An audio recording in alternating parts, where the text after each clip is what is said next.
Hello and welcome to this episode of Women in Retail Talks. Joining Melissa Campanelli, co-founder of the Women in Retail Leadership Circle, is Eileen Marcus, the CEO of Coyuchi, a purpose-based retailer of organic cotton items that are chemical-free. Listen in as Eileen discusses how Coyuchi introduced organic cotton linens to the U.S., why she joined the company, and what's next for the brand. All recorded live at the 2019 NRF Big Show in New York City. And now, on to the show. Hi, Eileen. Hi there. How are you? Welcome to the Women in Retail Talks podcast. We're here live at the NRF Big Show in New York, and it's very exciting. And we're so happy that you took the time out of your busy schedule to meet with us. Yeah, happy to be here. Great. So today we have Eileen Marcus, who's the CEO of Coyuchi, which is a fantastic brand. She actually spoke about it earlier at the show. So let's just start out right away. Tell us a little bit about the company and your mission. So Coyuchi is a home textile brand, and we are focused on organic cotton and organic processing. And we do a complete assortment of home textiles for primarily bedroom, bath. We also do some sleepwear and robes. The company has been around for 27 years. Wow. We were really the first to bring organic cotton into the home textiles market. We have both a thriving e-commerce business. We do wholesale retailing as well, and a little bit with other online retailers that are doing something that we aren't necessarily as focused on. For instance, Zola doing the wedding registry. Oh, that's really interesting. And wow. then we don't feel the need to do our own registry, but we're available there. Right, great. And you mentioned processing. Can you talk a little bit about that? What do you mean by that? Sure. Or organic processing. Right. Yeah. So organic is a growing standard. Fiber is covered by the USDA, and it's the National Organic Program. So it's just like food. But when you go to process textiles, that's no longer really an organic process because you're not growing everything that is used on a textile product. So similar to food, where if you want to purchase a cake that is organic, there's a methodology that needs to be followed in order for that cake to be viewed as organic cake. Wow. And there's a similar standard for textiles, which is the Global Organic Textile Standard. And that leads to defining the dye stuffs, low impact dye stuffs, non-toxic processing. And the focus of that standard is to be safe for the worker and safe for the consumer. Yeah. So that's a big part of what we want to bring into our organic textiles. And really, we're at the point where we're kind of going beyond that standard now. We're working with Made Safe on some of our products as a extra verification of the safety of our product for the consumer. But all of it is centered around, we have the kind of principles around organic fiber, organic processing, safe processing. We're also want to make sure that the people involved, it's textiles is a lot of people involved in the supply chain, that the product is safe for them, safe for our consumer.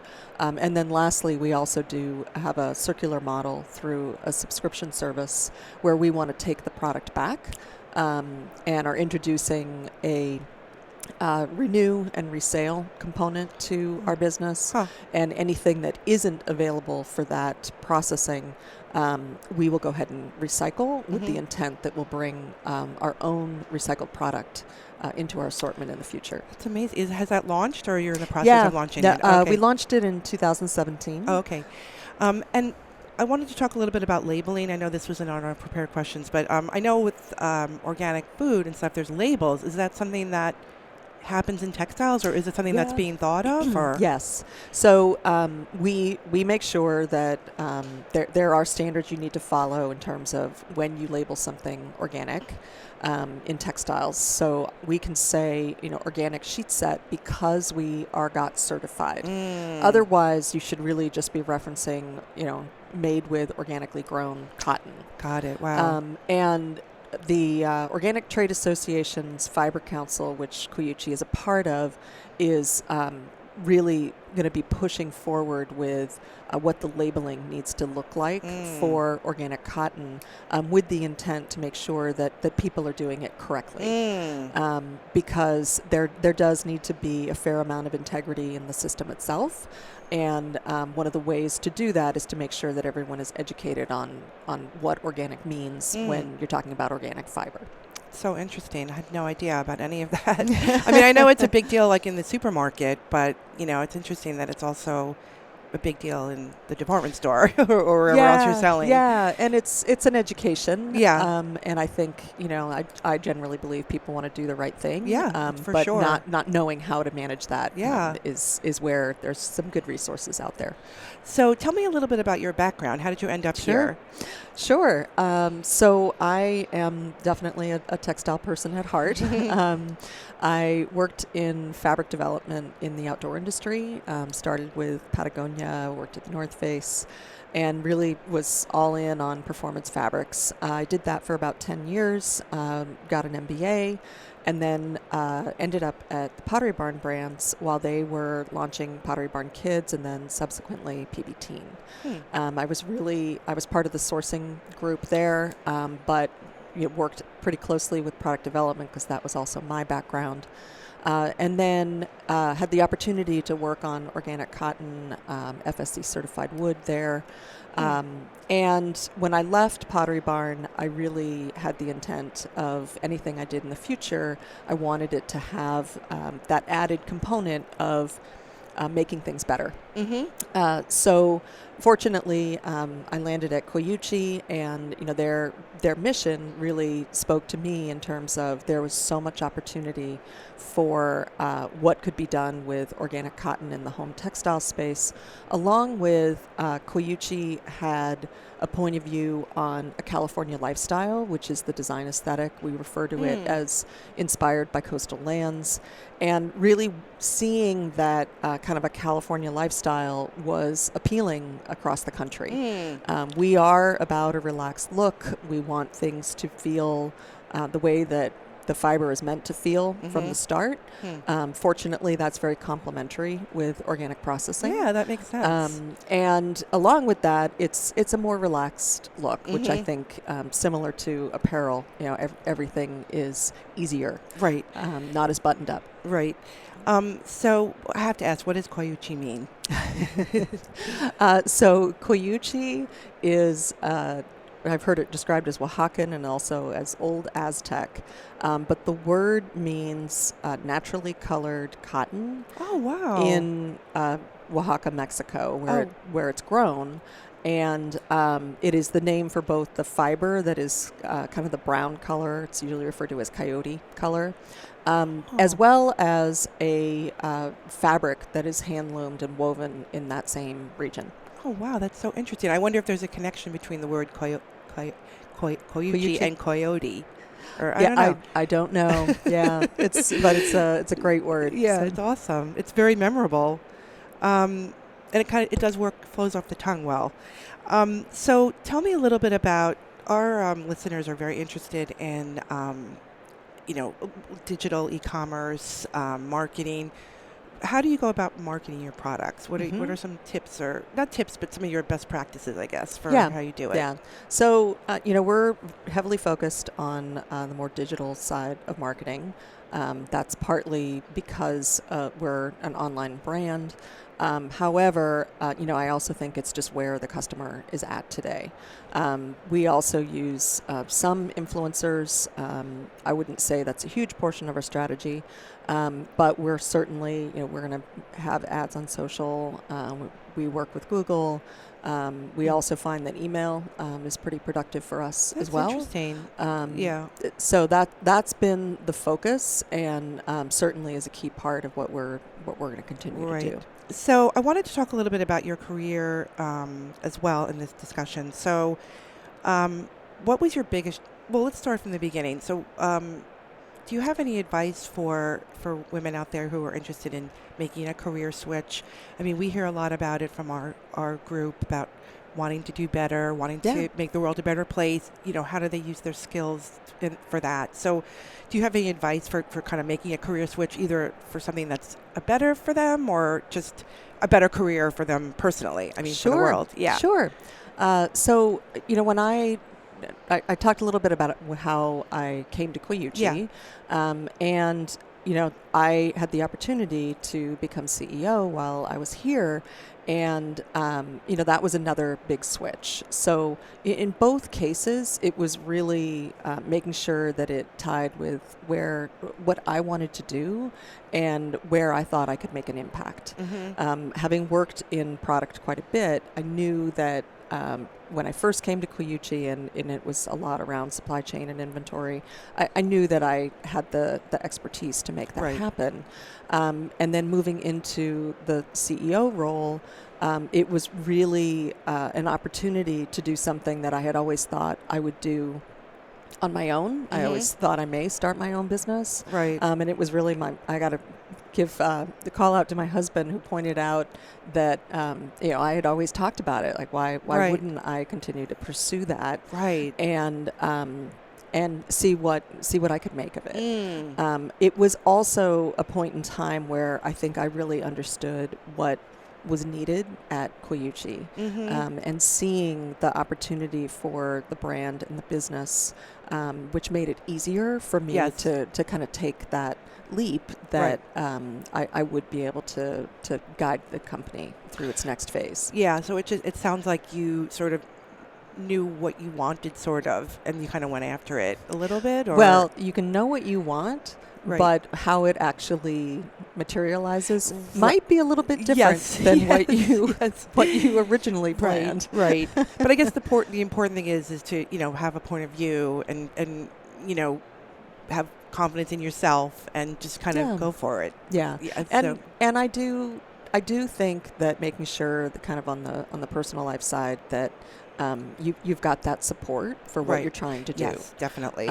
Because I would not be able to be doing what I'm doing without a supportive partner. Family, right. That's great. That's very important, I think, too.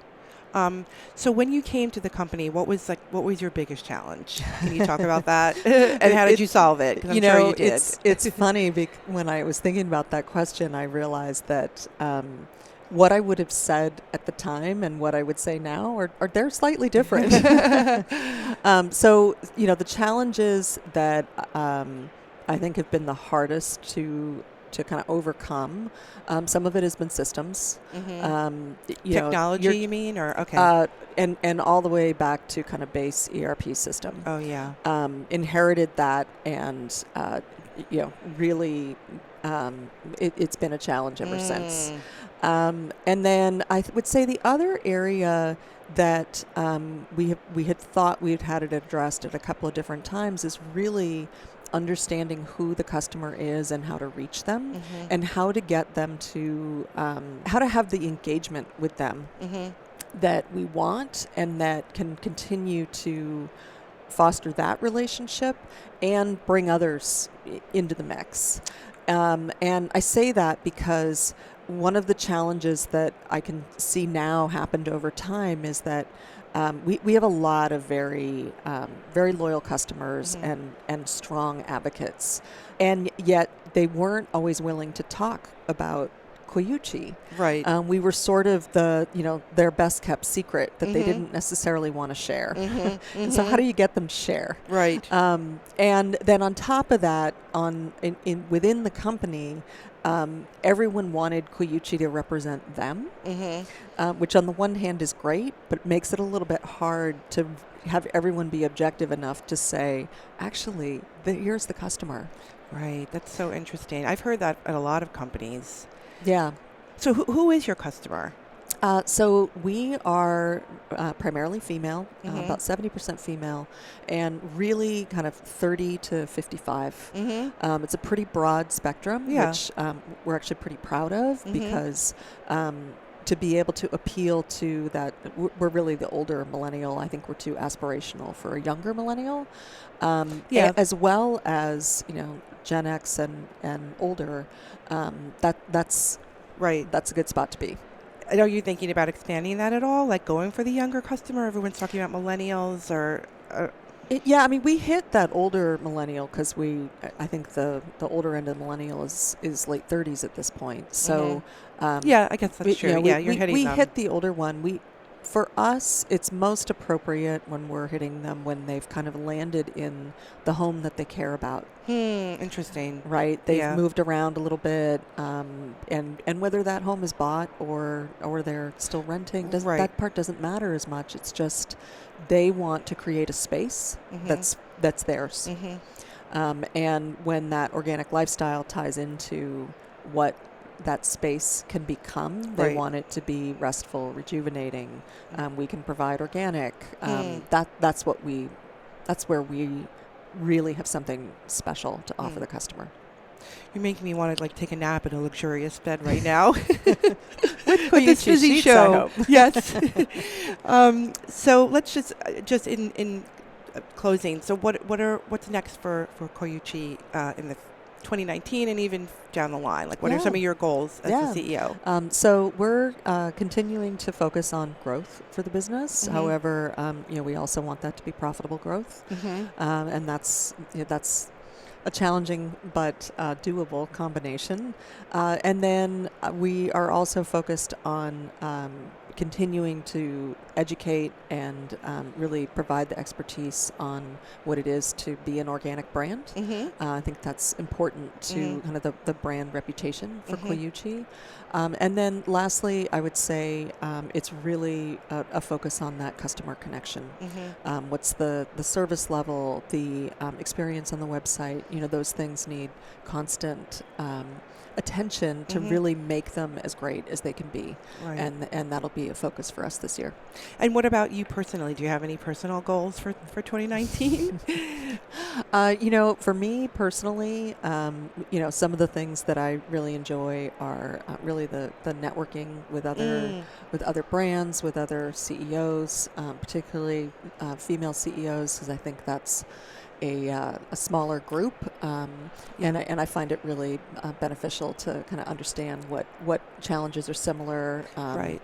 How, where you can, the network is always important, and I think I recognize that the network starts to change over time as well. Yeah, and that actually is a great dovetail into the fact that Eileen's going to be speaking at our Women in Retail Leadership Summit coming up here in April of 2019, and we're going to do a great panel on, we call it passion or purpose-driven retail. So.